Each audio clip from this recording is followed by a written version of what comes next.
New toy.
Alright guys, welcome back. This is Inspired RC, and guys, we've got a new toy.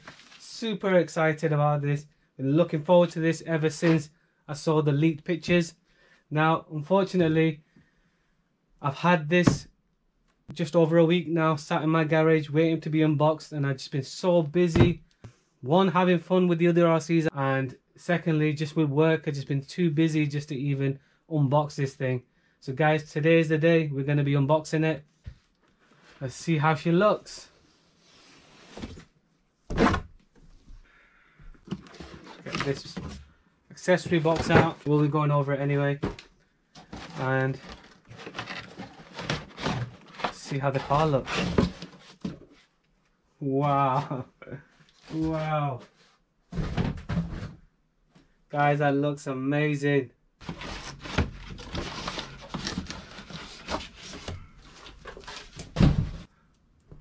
Let's do some peeling. Take it nice and slowly.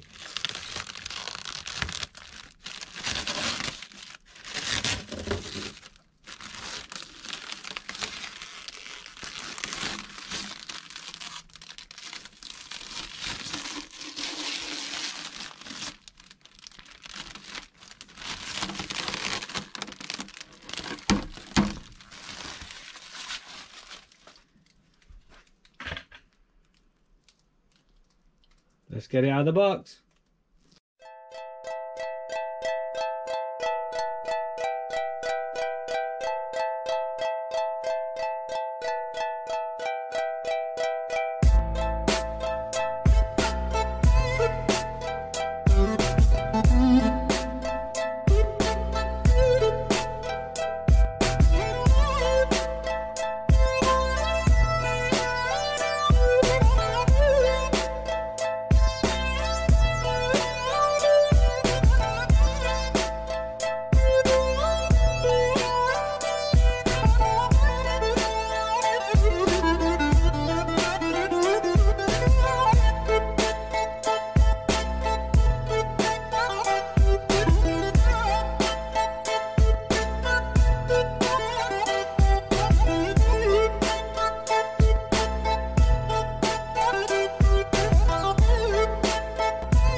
Body, I'm really digging it guys. I'm really liking this graphic detail that Arrma have put into this EXB body. I'm really happy with that. And these tires, oh my god, they look massive. They are the Copperhead 2 big block tires, and guys, definitely a good upgrade. Also, quickly show you, they're already vented.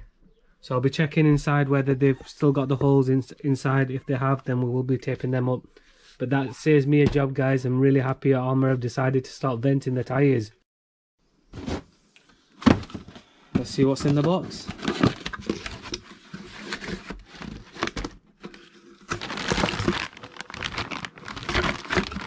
Right, so I'm hoping that this is all to do with the steering servo and the ESC mounts.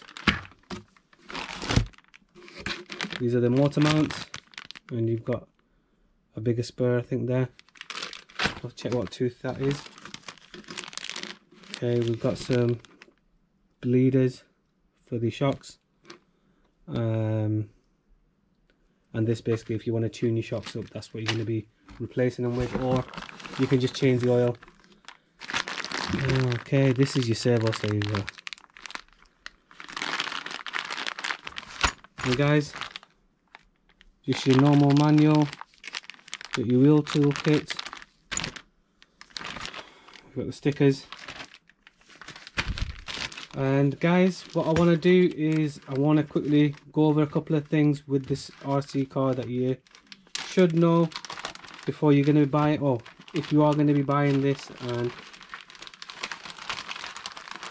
not a lot of people have gone over these points, so I really want to go over these before we start putting any kind of electronics in there. Let's have a quick look at the manual. I want to know about the oils. Right, so guys, looks like we have 700 CST shock oil in all the shocks all the way around, and there we go. So guys, this is your center diff, and you can see there it's got 20 million in the center diff. So guys, I don't think there's going to be any need for us to open that center diff to check to change any oils. I think 20 million is okay for now, and if that does become spent, then we will have some earplugs that we can put in there as well. So this is the front and the rear, guys, and they both got the page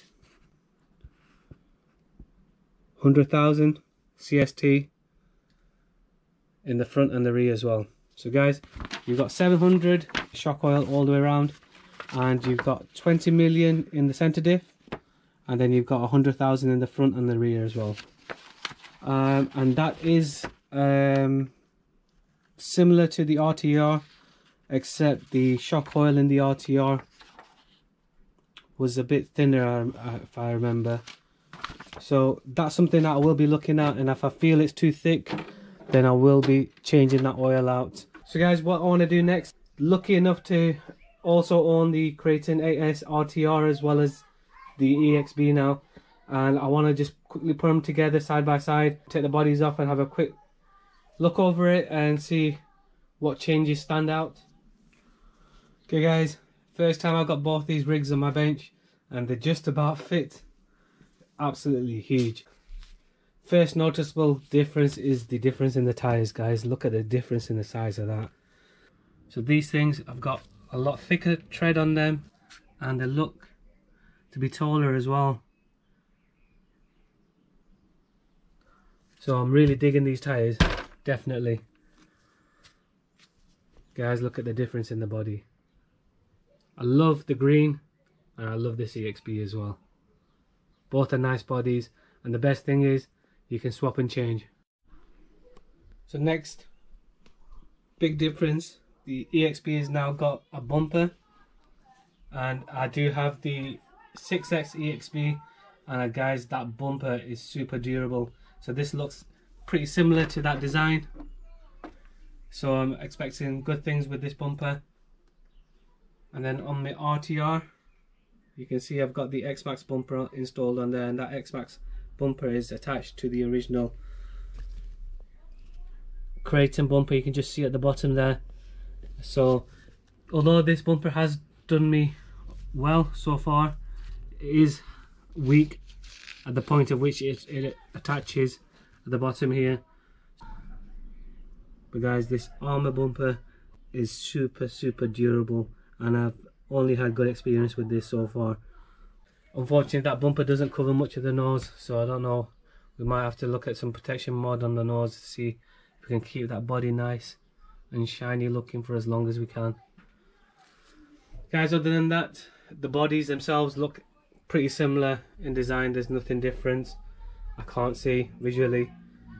So now let's get the bodies off and let's have a quick look and compare underneath. Alright, the size of the shock shafts guys, compared to the RTR.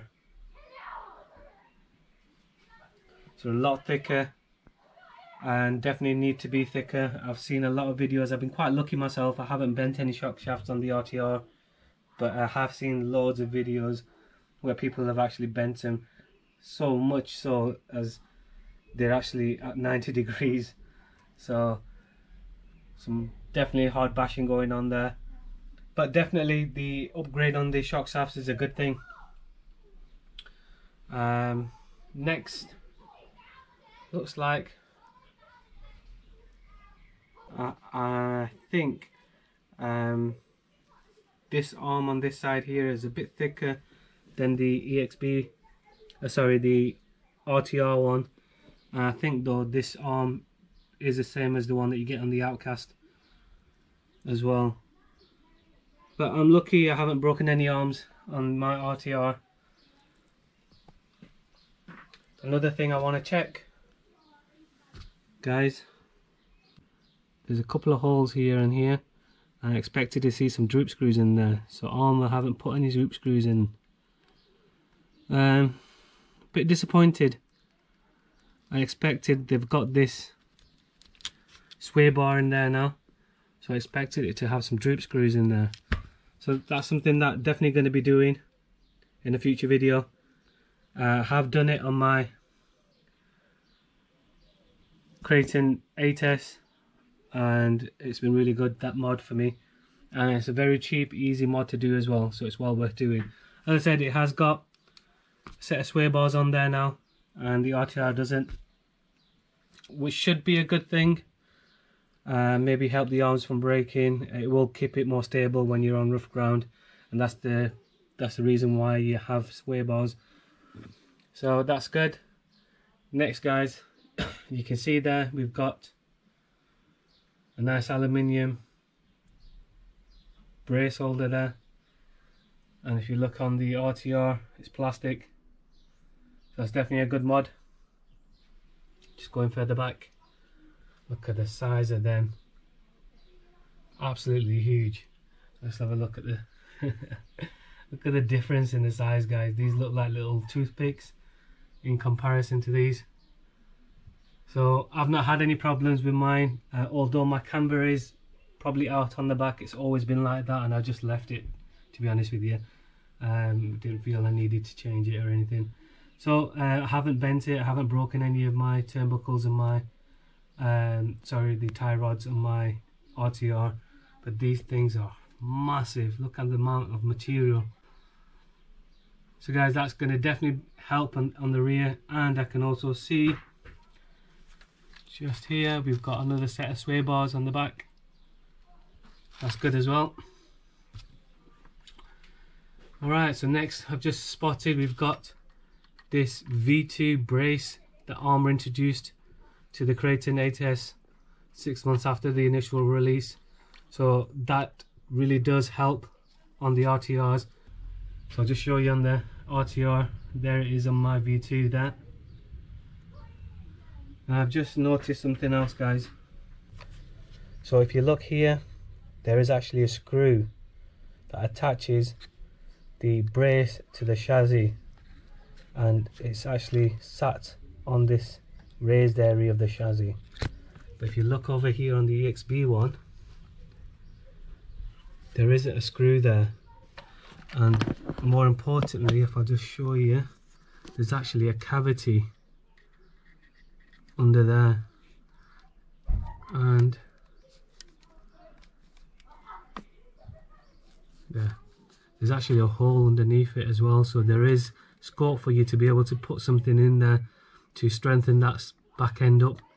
Why Arrma haven't done that, I'm not too sure. Maybe because there is a cavity underneath and they didn't want to put anything in there in case it broke. It is the EXB T6 7075 aluminium chassis, so it is a lot stronger, and my EXB 6X that I've got is still straight, surprisingly, and I've given that a good pounding as well, so expecting good things with this chassis. So guys, what I want to do is just quickly flip them over and just compare the rear as well and see if there's anything different about that. So let me just get that done and I'll be back with you really quickly. Alright, so as I said before, we've got the sway bar now, so that's the biggest thing I can see at the back here. Just going to quickly whip over to the RTR, and you can see the biggest thing I've got is an outcast wheelie bar on the back. So this might be something I'll be doing to the EXB one as well.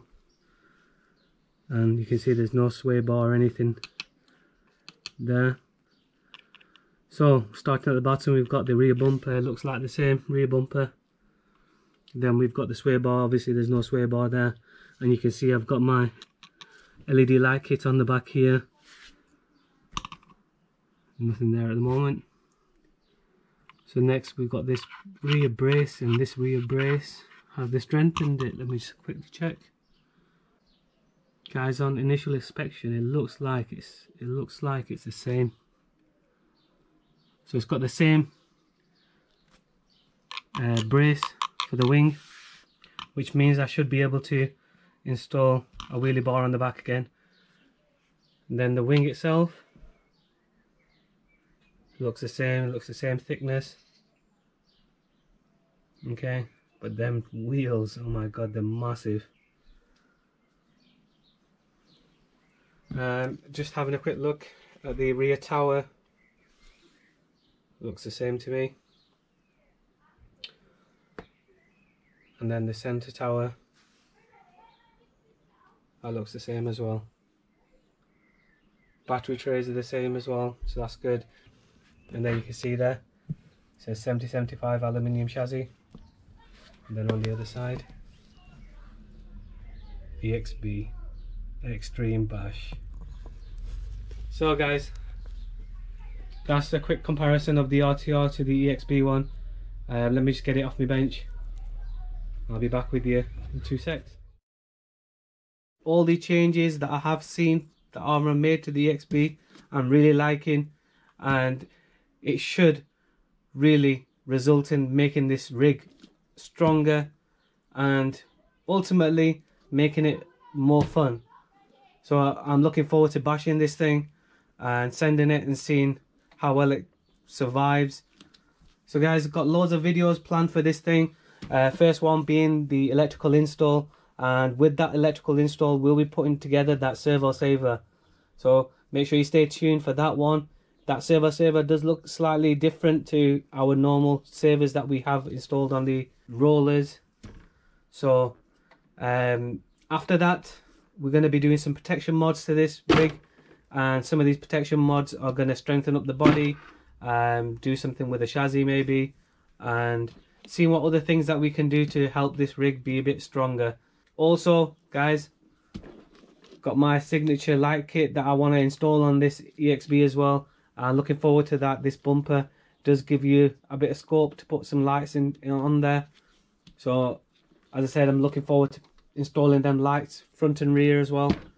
So guys, make sure you stay tuned, and if you haven't already subscribed, hit that subscribe button so you don't miss any of these videos, and hit the like button as well if you like this video.